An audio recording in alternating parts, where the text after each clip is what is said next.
or to cloud. Yes.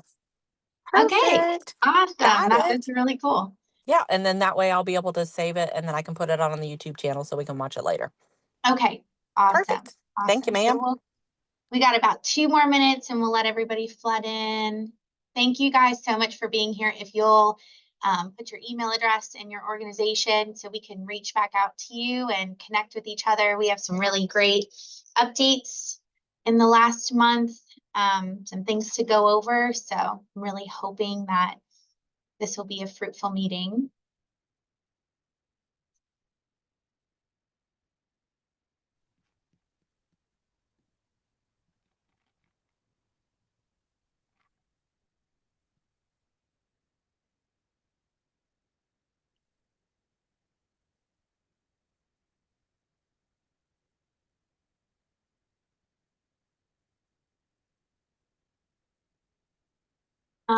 While everyone's signing in, I do want to just pay special attention to our language. We would need to be respectful with our language to all walks of life, whether they're here or not. The stigma is, not something that should be tolerated in this meeting. And so I want to pay special attention to that and just ask for your sensitivity when it comes to your vocabulary. So I think last month we had a really great meeting, and we'll get a quick update from Allie at Telemon, if you don't mind coming on and sharing with us what you've been doing. So excited, and thank you so much for working hard for us. Yeah, so I have had the opportunity to work with some of the case managers at ERJ and Martinsburg Correctional Facility, and then one that I'm blanking on the name because it's far away from here, to try to help with home placements and housing when individuals are released or if they're going up for parole and they don't have a home plan. So the case managers have been really great in allowing me to go into the centers and visit or just like call with the family and then call or email with the case managers to kind of takes a little bit off their plate maybe or just you know get on track with okay, here's what we can do to help. Here is um some options for you or some paperwork that you could fill out because sometimes there's just that gap in knowledge of like, okay, I have something on my record, so there's no way anybody's ever going to house me. So I'm just going to kind of like give up. Where now that we know about some of the programs that are out there and about the system of some letters that we could write, if the case manager could write something on their behalf when they apply, and how much of a long way that goes. That kind of system and process is getting started, and just being another voice to some of the inmates to say, "You should really start working with Jobs and Hope. They're already coming to you. That will help with your housing placement." Um, so right now, I think I've talked to 3 or 4 inmates, and their families have been really great, um, at assisting through that process and what that looks like, and I know I'm learning a lot. So, that's been amazing, and anything I can do for any of you all, I'd be willing to when it comes to housing. And Shepherd University, because I am also a professor there, is going to donate coats and sweatshirts this week, and go drop them off, like, as Mary said last month that she would take those donations, so that's also wonderful. Wow. Thank you so much. I know last month, since we're all kind of hopping on, last month was a little rough. And, we've had to give grace where grace is due. Sometimes there's lack of knowledge, or there's just the world revolving around us kind of gets to us sometimes. So again, we want to be useful or mindful of our language, just for others that have popped on. Allie, we talked about my goals, and some of the goals are to kind of build a a collaboration with some of our core community folks.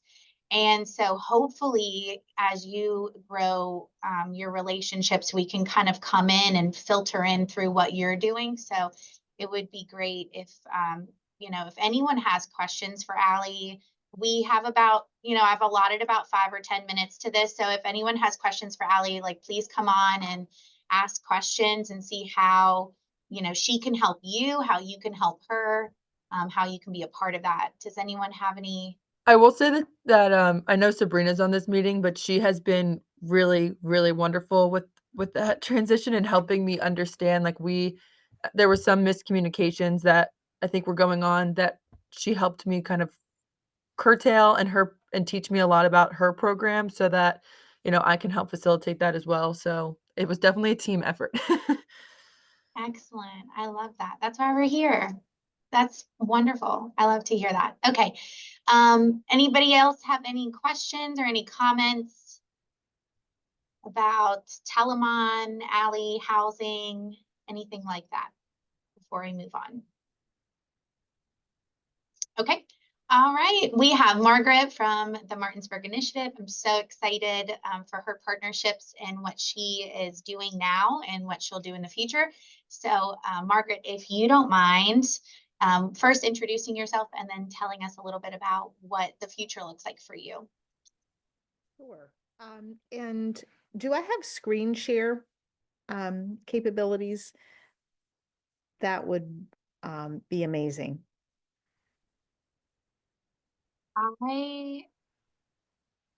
Okay, let me see. I don't know. If you go to where my name is, and if you click on the 3 little dots and maybe make me a co-host, then I think that would give me screen share. Okay, make co-host. Okay, did that work? Let's see. It did. Okay. Very good. Well, first of all, thank you for having me, and thank you for giving me the opportunity to talk and share a little bit about the work of the Martinsburg Initiative with this Reentry Council. And if it's okay, Chelsea, I do have a couple of slides, and with these slides, I certainly can share what our thoughts are regarding the future and any way that we can collaborate with reentry to support and just help children and families. The Martinsburg Initiative, we always start with talking about overdose fatalities over the data. And recent data shows some, and I don't want to speak about this as good news because overdose deaths, that isn't good news, but we have seen a decrease by 37% in Berkeley County during the 12 months that ended December 2024. Jim Hall, maybe some of you know him, he's a retired epidemiologist, and he puts all this data together for me and for others. And so I always give him credit for this. Our work is centered around substance use prevention. So overdoses matter to us. We look at this data. And I know that you all have seen this data across the country where we are seeing a decline in overdose fatalities across the United States. And further, when you dig down into this, this is the map of the country showing that in addition to the United States being down, West Virginia overdose fatalities were down during this time period. West Virginia, finally, we're seeing a recovery from that peak that we experienced during COVID with the currently during this time period, 952 fatalities. This is Berkeley County data, and it does show that in 2024, we were down the 37% that I mentioned earlier. I always start by talking about Maury Richards. Maury was the chief of police in Martinsburg in 2016, and he recognized that substance use was prevalent in our county and in our community, and he recognized that we needed to go to the why. Why are people using substances? Why is this happening? And Maury went to the research behind adverse childhood experiences. He was a really interesting man. In addition to his career in law enforcement, he had a doctorate in education. So he brought that blend of experiences with him to the position. You all know ACEs and the effect that they have on children living healthy lives as adults, including that they're 46 times more likely to be IV drug users. So the Martinsburg Initiative was born. We are a drug-free communities coalition grant recipient. We have major partnerships with the Martinsburg Police Department, with Berkeley County Schools, with the City of Martinsburg, with WVU Medicine, specifically Berkeley Medical Center, and with Shepherd University.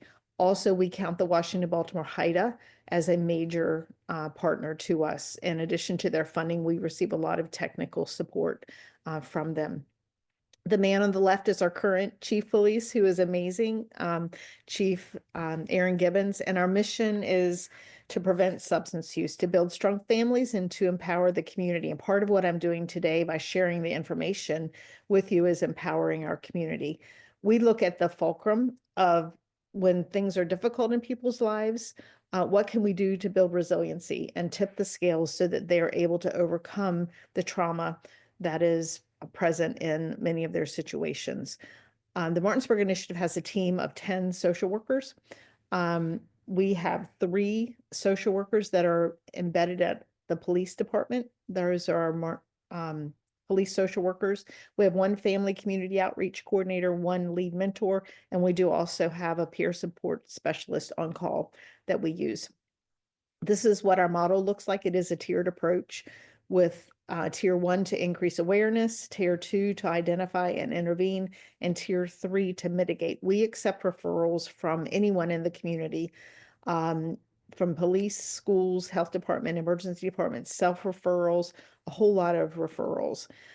These are all the, well, some of them community partners that we work with. We have a broad range of partners. Some of these are funders, but some of these are bidirectional referrals or people that we collaborate with in providing services to children and families. This is probably the slide that I really wanted to get to, because this shows you all the work that we do in the community in each area of our partnership. With police, we do facilitate Handle with Care, the police classroom visits. We provide trauma training for officers. And we're one of the leaders in the crisis intervention team concept in Berkeley County, and we're looking to expand that a little bit further. We do a whole lot of work in the schools. Our social workers are embedded in the school system, and they teach Too Good for Drugs. We teach Catch My Breath, which is anti-mentor vaping. We teach mentoring. We sponsor after-school programs. We provide trauma training for educators. We have drug-free coalitions with our youth. We have those in 3 high schools and 1 middle school. And we do a mentoring project called Success for All with at-risk juniors and seniors to help them with career exploration. In the community, we have a drug-free West Virginia Community Coalition that's very active. We teach nurturing parenting, accept referrals from court, sometimes from the courts, sometimes from attorneys who are working with families, sometimes from our social workers. But nurturing parenting is an evidence-based program. And actually, I'm really excited because today at 2, I have a meeting with ERJ to talk about teaching parenting within the system, within the jail system, to help folks with parenting skills. We do provide trauma training for anyone who asks. And I want to talk about specifically our House on Martin for Everyone, which is our home. We have a fully stocked community cupboard. It is totally low barrier. On our website, there's a button that you click and you say, I have a family, they need this, and you list what they need. We'll gather them up. We'll have them ready for you to come by and pick them up. It is totally low barrier. We've provided hygiene kits for harm reduction. We provided hygiene bags for inmates who are re-entering. We've included Narcan in those bags, but a lot of our outreach is providing basic needs supplies. So that is that. And with our health partnership, we provide social worker support to the harm reduction clinics at the health department and in Berkeley and in Morgan County. And then in the hospital, we fund 3 positions. We fund an expert provider. We fund an SUD program coordinator. That's Angie Gray, who's kind of like a legend in our state, and also a linkages to care coordinator.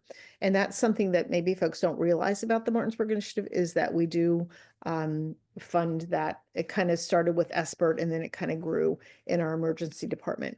And then with Shepherd University, we provide trauma training. We have a drug-free coalition that is just forming there, and a lot of other things that we do with that.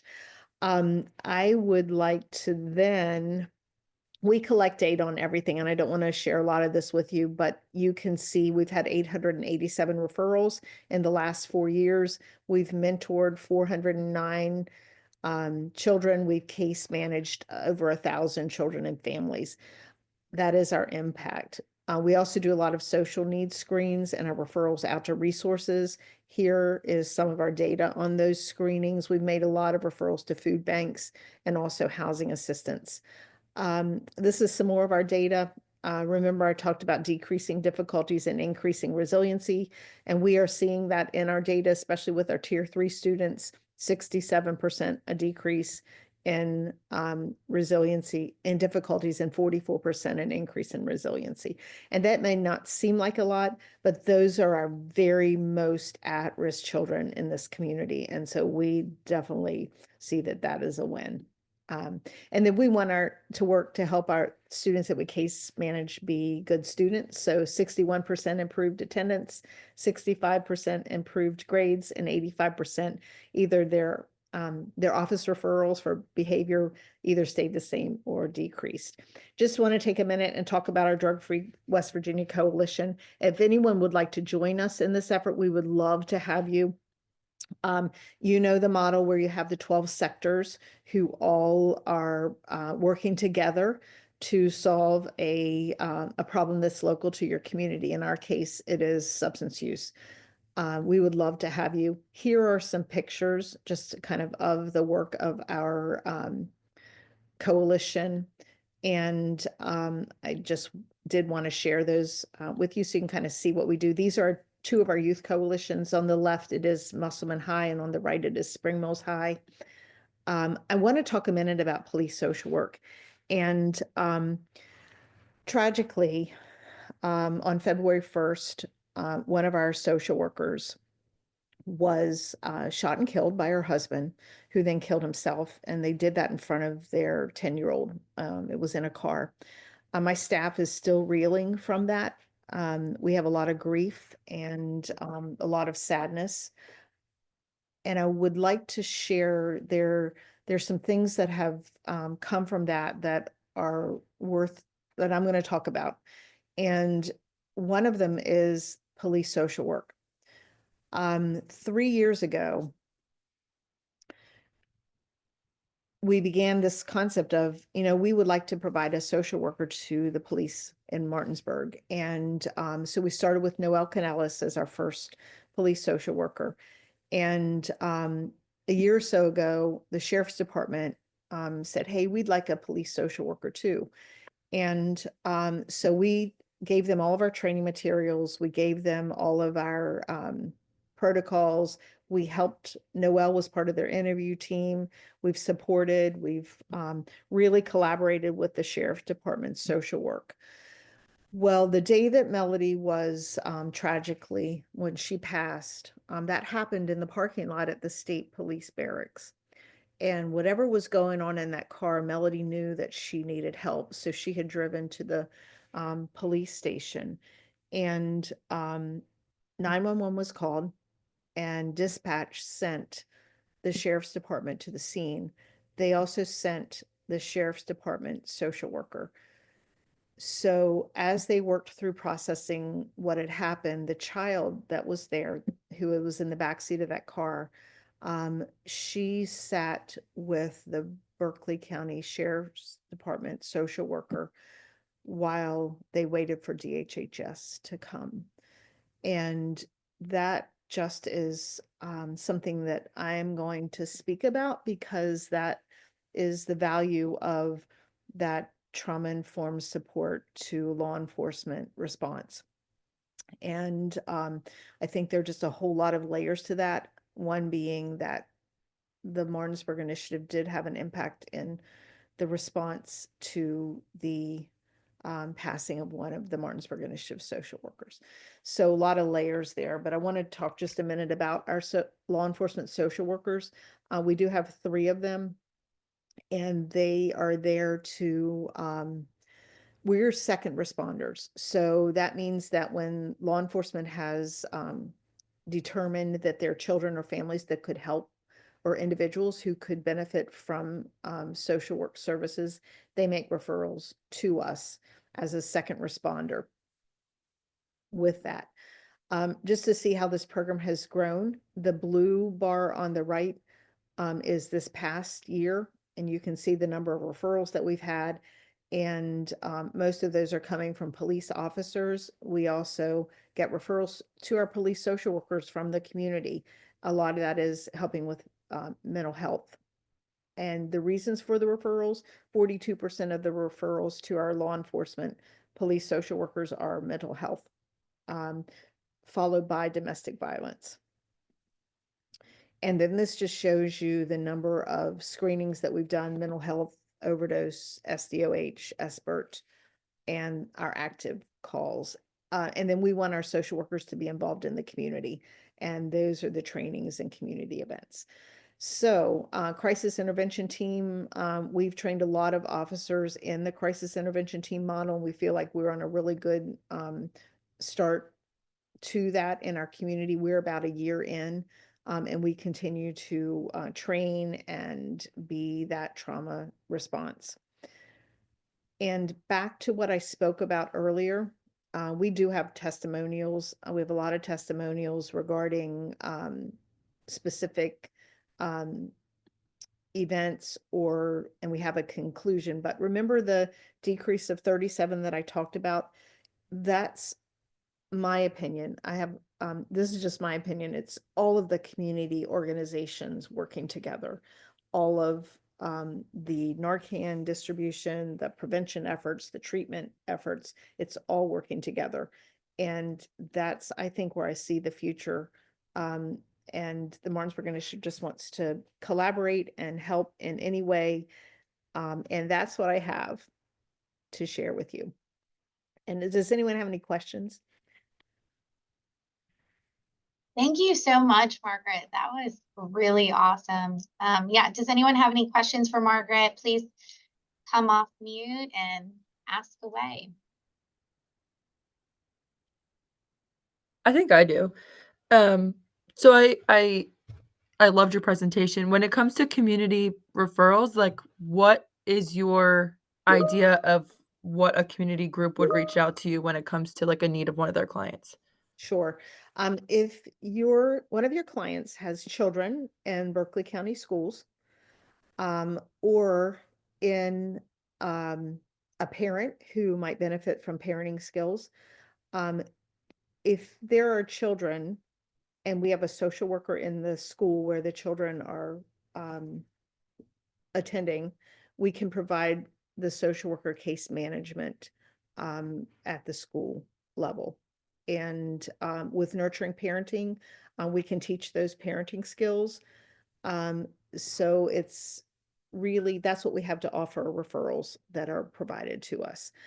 We can offer basic needs and connect to resources. We really like to sustain the case management. And we do that through school-based social work. Does that make sense? Good.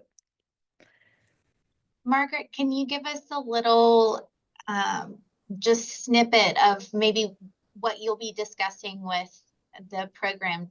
Is it the program director that you're talking to today? Yes.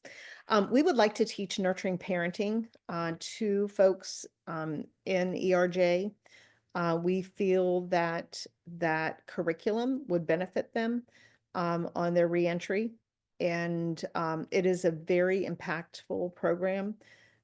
we have, we're currently, in the past, we've taught that at Pyramid with tremendous impact. We do a pre and post test, so we see the change in perceptions and attitudes towards parenting. So we feel like this would be something that would be beneficial to individuals upon their reentry. We also have found that nurturing parenting is 17 weeks. So when someone is incarcerated, that would be a really great opportunity for them to take advantage of all 17 sessions. Actually, sometimes we teach them 2 a week, so that they can really experience the full course. I think that's wonderful. Not even for, I mean, obviously, to understand the parenting part of that, but to also understand themselves and maybe what they were lacking, or you can kind of do some inside healing also. I think that's wonderful. Thank you so much. Does anyone have any other questions for Margaret? Comments?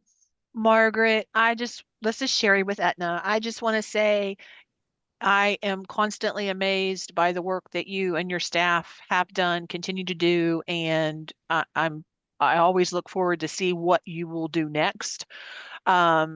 I do also want to offer my deepest condolences to you and your staff for the loss of Melody. I know that has been a very difficult process for everybody, and hopefully on the back end of this, there will be some additional really good things that can come out of that for everybody involved. And if you need anything, reach out to me. You got my contact information. Happy to help. Thank you so much, Sherry. I really, really appreciate that. Thank you. And actually, we are working to kind of figure out. And Melly had this mitten game that she would use with her students, where when one bad thing happens, there are good things too. And I met last week. Noel and I met with the sergeant at the state police department to say, hey, this happened in your parking lot. What can, let's think about that. And is there a way that trauma-informed support can be somehow built in with police department? And we did research and we found something called the Angel Initiative, and this is has been proclaimed through law in our legislature, where there is a person at the state police barracks who is available for people to come when they are in substance use. And it's expert at the police station, at the state police. So we're looking to see if we can kind of weave that in, but it's just, how do we help the community? So thank you, Sherry. And Margaret, one last question. I attended the Jefferson Berkeley, or Berkeley Jefferson, Jefferson Berkeley Alliance. Yeah. Can you talk a little bit about some of the fruitful conversations that we had during that meeting? I think that would be really important to tie in. Yep, absolutely. Jefferson Berkeley Alliance is an initiative that it's a coalition that connects Jefferson County along with Berkeley County in substance use prevention. And we have identified 3 or 4 projects that we're going to work on. One being family engagement activities, and another being we're going to work on youth overdose prevention, and then we're also going to work on projects that would engage youth in activities that are just community service, but also activities that they can take leadership with. So that's a wonderful coalition that connects both Jefferson County and Berkeley County. And I also want to speak about the Tri-State Collaborative, which is a coalition that connects Winchester, Frederick County, Virginia, Washington County, Maryland, and the Eastern Panhandle in substance use prevention. And we have work groups that are attached to that also, that include youth overdose prevention, family engagement activities for those in recovery. And there's another one that escapes me right now. But if you want to get involved in the community effort and the community projects towards substance use, I would really encourage you to seek out the Jefferson Berkeley Alliance, Tri-State Collaborative, or We Care, which is the Berkeley County Coalition, and also TMI's Drug Free West Virginia Coalition. So we have a lot of coalitions working. Each one kind of has a different purpose, but those will be really great ways to get involved. And there are Zoom options for all of those.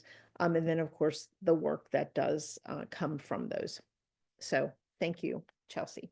Thank you so much. Thank you. I was in on the it was like youth and parents. And so Yeah. they were working together. We were coming up with ideas of how they can work together to talk about prevention, but also build the bond of parenting with their child. And so I found that really fruitful. And we had great conversations about what that could look like. And I think one of the comments in our last meeting before it ended was that it has to do with families. It's the whole family encompassing, not just the individual, because everyone is impacted, right? Your community is impacted, your family is impacted. And that was something that came after that. And I thought that was really neat and wanted to just make sure that everyone knew about that. Everyone, I think that sometimes we have all these great meetings about the resources that Berkeley County and Jefferson County and Morgan County have, but there's so many of them. So how do we get, get engaged with that? So I thought I'd ask you. So thank you for doing that off the cuff. I wanted to give an update, not only on housing. I think that's great with Allie, and we're making strides there. Margaret's doing, hopefully gonna participate in some educational things in ERJ. My thought process is to have the next point of interest for me was transportation. So back when Miss Sabrina and Bridget were chairs, they worked out with EPTA a program that gave 30-day bus passes, and that has since fell to the wayside a little bit, but after some conversations, we've got that process back in order. And so I am interested in maybe some suggestions on how to, or what organizations would pass out the bus passes. And Allie, maybe that's you if you're in there already talking about housing. I don't know if that's something that you want to add to your plate. But for example, somebody is getting out or somebody has gotten out and they need transportation to home and to a job interview and to the DMV. And so all of these things, with the best chances of the first 30 days of them getting out, can be successful, transportation being a huge barrier. After the 30 days, there's another program that can kind of step in. So I'm interested to see if anyone would know of a great organization or multiple organizations that can take on handing out those bus passes and then logging them into EPTA system.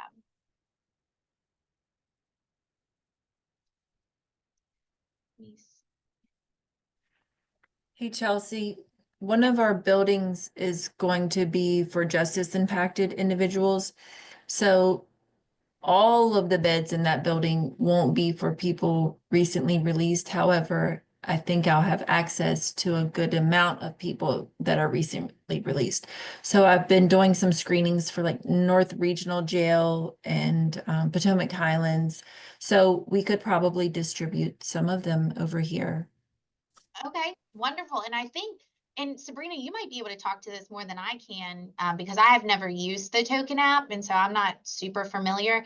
But from my understanding, you just log into the token app and you like send them a link. Is that how that works? I'm not 100% sure. I'm pretty sure that's how it worked. It's been probably a year or so since I've, kicked it around, but I feel like it's very easily accessible. So Okay, awesome, awesome. So the way that this works is, like we were saying, you log into the token app. If you're granting someone a 30-day bus pass, you log into the token app and there's a link and you send them the link, they accept it, and it's on their phone.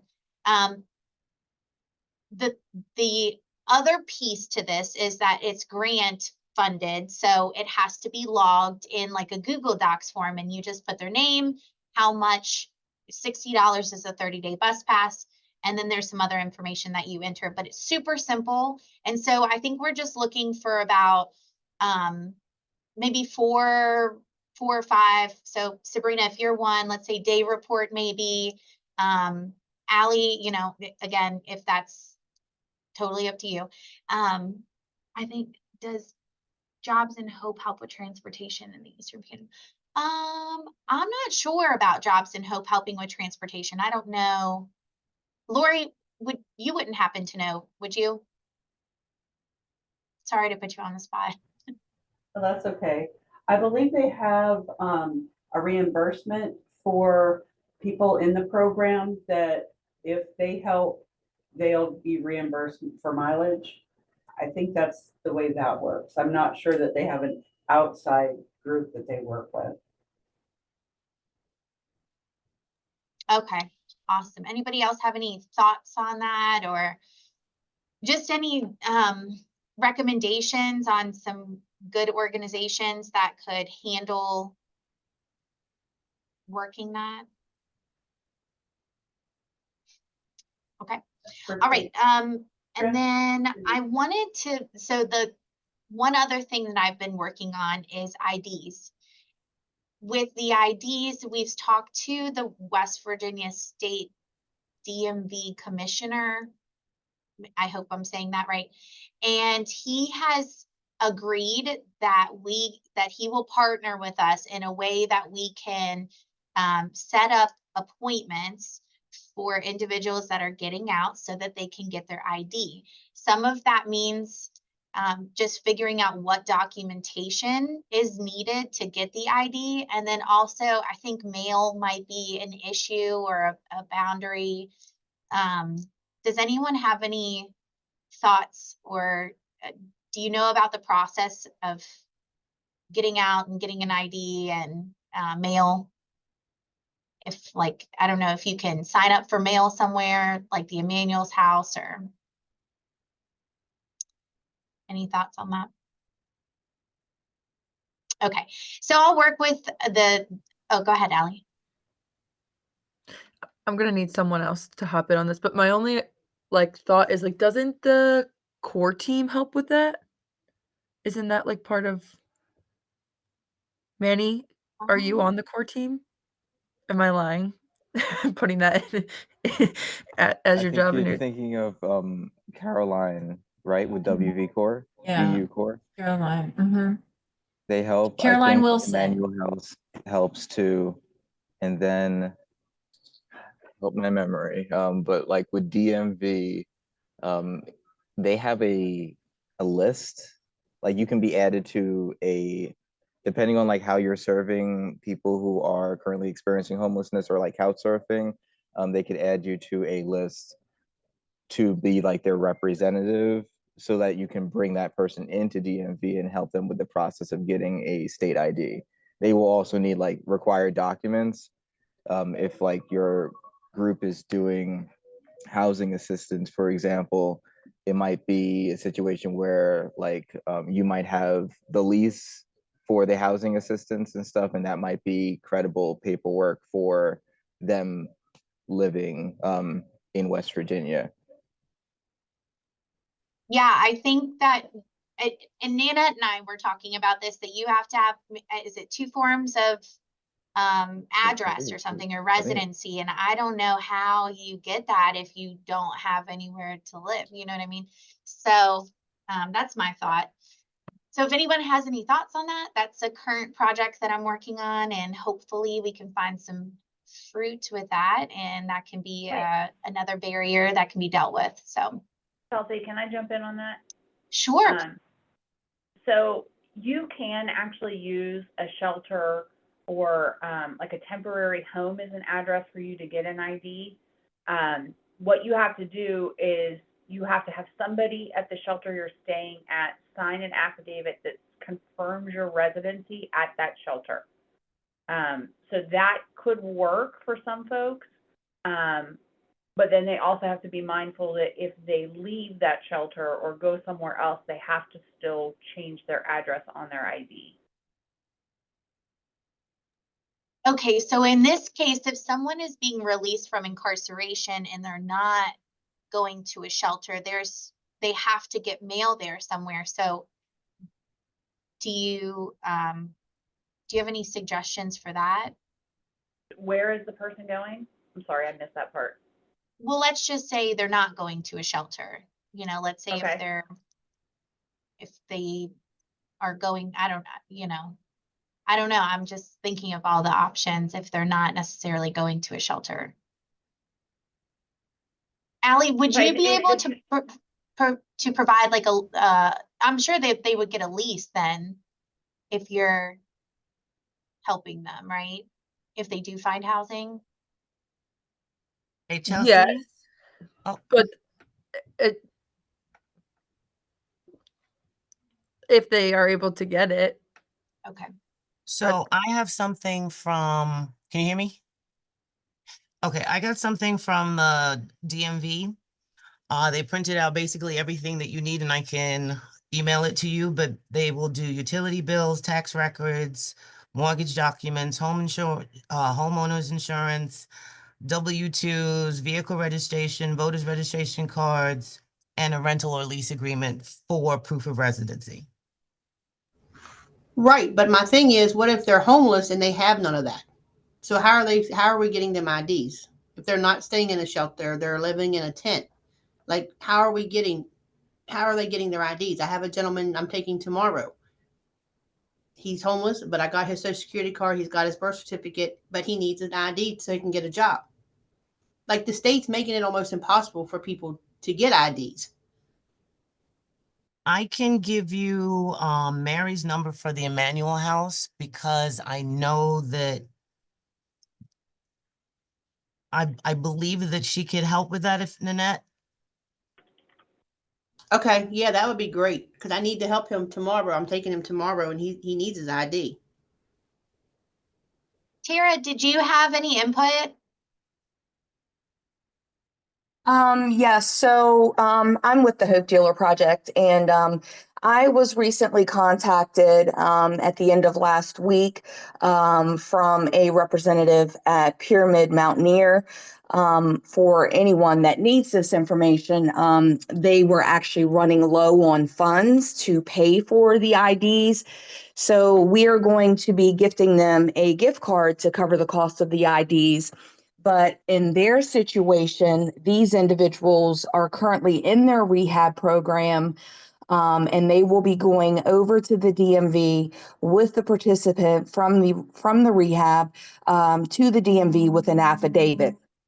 So they're able to use Pyramid Mountaineer's address, to get their IDs. And I assume they've already gathered their social security card and birth certificate and what other, documents that the DMV requires. But I do know if they are inpatient at Pyramid Mountaineer, they will assist them with covering the cost of the ID and doing the affidavit. Wow, that's awesome. So Okay. how much are the IDs? Are they $10? He said they run anywhere from, if they need just a copy of it, $7. But he has also seen prices run anywhere from $10 to $40. Why would there be such a large increase? I mean, if it's just an ID. I would think because they have two different types of IDs, one with the fingerprint and I forgot the name of it. Real ID. Yeah, It's the the real federal one. IDs are the ones that are more expensive. Yeah. Okay. So There it was was my, also, oh, go ahead. House Bill 2983 was introduced on February 26th. that is set to provide free identification documents to homeless citizens. But again, it says who live in homeless shelters. So, but that one's currently pending in the House Judiciary Committee. So hopefully, I mean, that at least helps a little bit with the money issue of it. But I think like Nanette said, you know, we have individuals who are living in tents. Like, what are we supposed to do for them? That's something we need to kind of figure out. Yeah. Yeah, and I don't want to go there tomorrow with him and him get aggravated, you know, because he can't get an ID. You know, we've got him everything he needs, and so now we get to go to DMV and deal with, you know, the possibility of him being told no. Ayla, do you have any, I see your hand raised. Yeah, I was just going to say exactly what Lori put in the chat, that the real IDs are going to be required to fly. So if we have someone, I don't know, whose family's from North Dakota or something, that's just something to keep in mind when you're taking people to get IDs, is that they may really need that real ID, even though it's more expensive. Okay. Nanette, maybe you can work Yes. something out with the mission. Go talk to Patrick or Pastor Tim, and if the guy even like takes his meals there and maybe doesn't stay there, maybe they will let him use that as an address. Okay.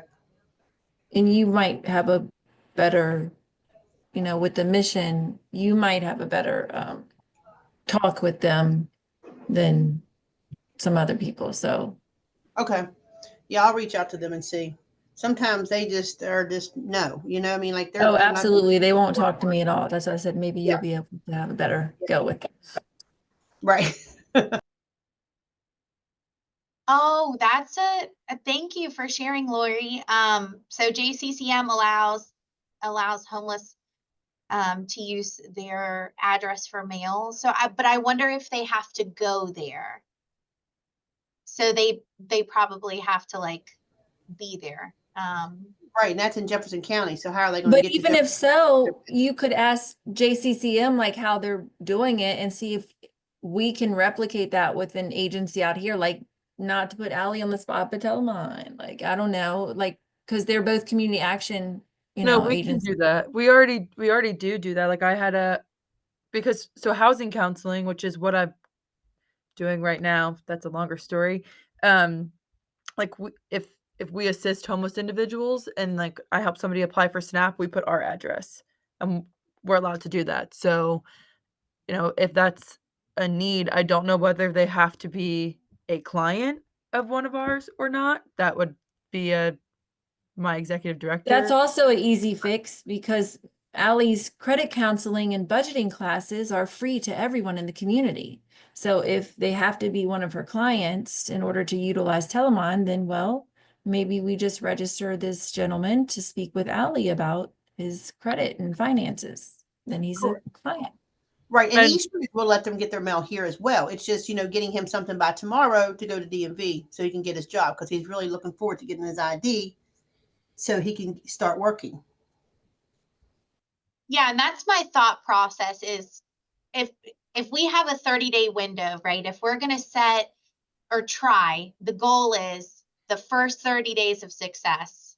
And if we're cutting down the barriers, which is our goal or should be our goal as the Reentry Council is to cut down the barriers for the first 30 days, it's going to take a long time for mail to get wherever if you're signing up for a benefit or if you're signing up for something. So in your, you know, for the rest of the month, maybe if you just think about it or maybe ask questions, if you're in different meetings within the community, if you're involved in something or talking to another community member, you know, maybe just ask like, hey, do you have any ideas on this? This is something that we've talked about.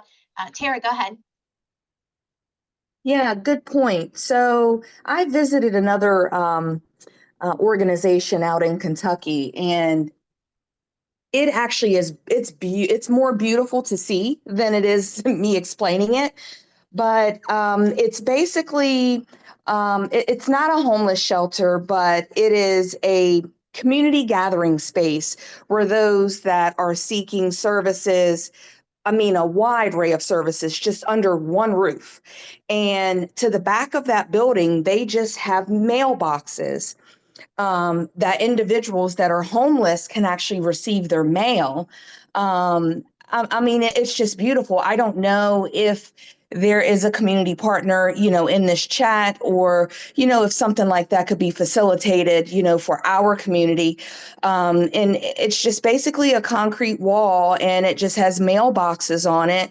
And individuals in the community that are homeless or don't have a place to receive their mail, they get their mail delivered there. And the building has a physical address, and then they just put a box number or a unit number, in their mailing address. And then when it comes, they have, staff that work on a part-time basis, and they just sort the mail and just put it in their respective boxes.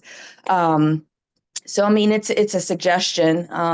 Maybe there's a community partner here that can, maybe attempt to facilitate something like that. That's a great idea. Awesome. You know, That's Tara, awesome. Tara, I love that you brought up the neighborhood. I'm in Kentucky, and I visit there all the time. And, I know it's quite a haul for you guys to drive, but if anybody would ever love to visit, I will definitely take you on a tour of it. And you can look they have so many online. facilities You can go inside. on YouTube Yeah. and see it too. It's amazing. Yeah. It is amazing. And you only see there are only 15